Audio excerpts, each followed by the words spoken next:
Generally, what would happen is I have to eat regular meals, and in between meals also I have to eat. So every time it used to happen, and my sugar levels would be very yo-yo sometimes. If they would suddenly drop, sometimes they would increase. So what used to happen in the past was exactly at 10 o'clock, my sugar would drop so much that it used to affect my vision, and it used to be very blurry, and that would stay all throughout the day. And when you're working, and especially I'm on computer a lot, it was a big challenge for me because I could not see. I went to so many doctors, had so many tests done. They put me on special diet, changed my medication, all the works was done, but this problem did not go. Last year when I joined Sahaj Yoga, I started doing meditation, I started doing foot soaks and all, and I saw that there was some improvement. My 10 o'clock sugar drop was slowly going. Now, the biggest challenge is when I travel. When I traveled to Pittsburgh, my biggest worry was that if we are doing workshops, if we are doing meditation for a long time, what will I do? I just can't step outside and eat. It's very impolite to do that.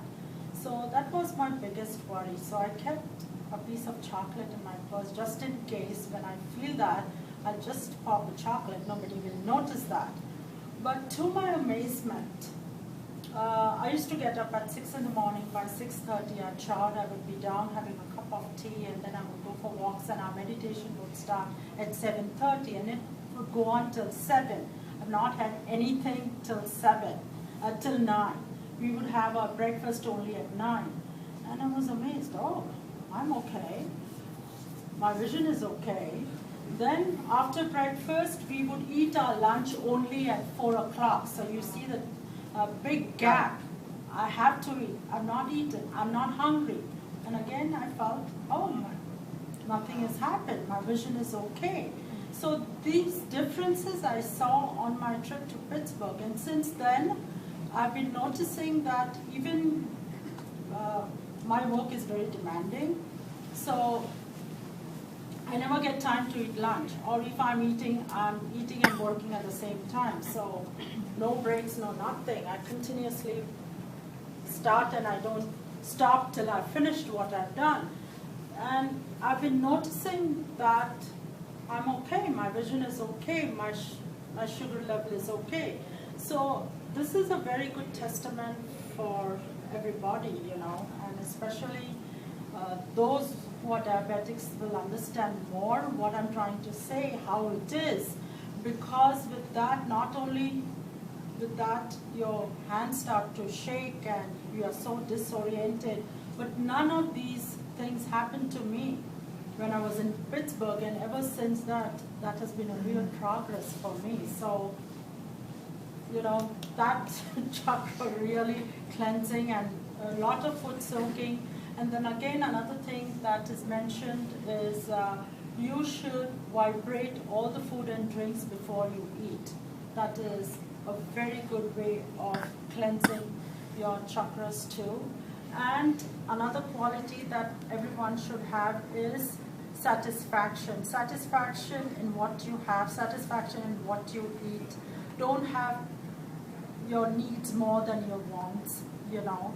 And I was listening to Sri Mataji's video last night, and she said that with that satisfaction, you get peace in your chakra. When that peace comes to you, your Lakshmi becomes Mahalakshmi, and you are beyond what you are. So she explains it so beautiful. She gave that talk in Delhi 1983, and it was so amazing when I was listening to her. And she says that when you were talking about wealth, she gave an example of a poor guy who was bringing her garland every single day.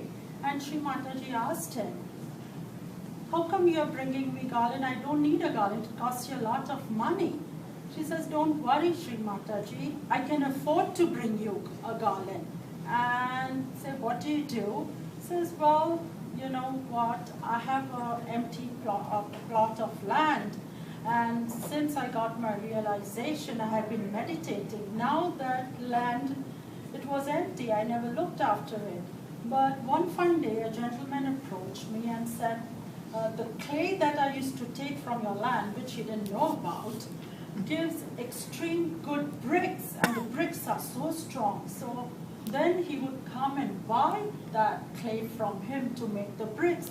And that's how I'm making money. I'm not a very rich person, I'm not a millionaire, but it gives me enough wealth to go from day to day. So this is what Sri Mataji was explaining, that with this Nabhi Chakra, you become wealthy in a way that you are not a millionaire, but your day-to-day needs are looked after. Yes. So you don't have to worry that how will I put food on the table, what will I do, how will I meet my kids' expenses. Everything takes care of. You have to take care of this chakra first, and everything gets taken care of.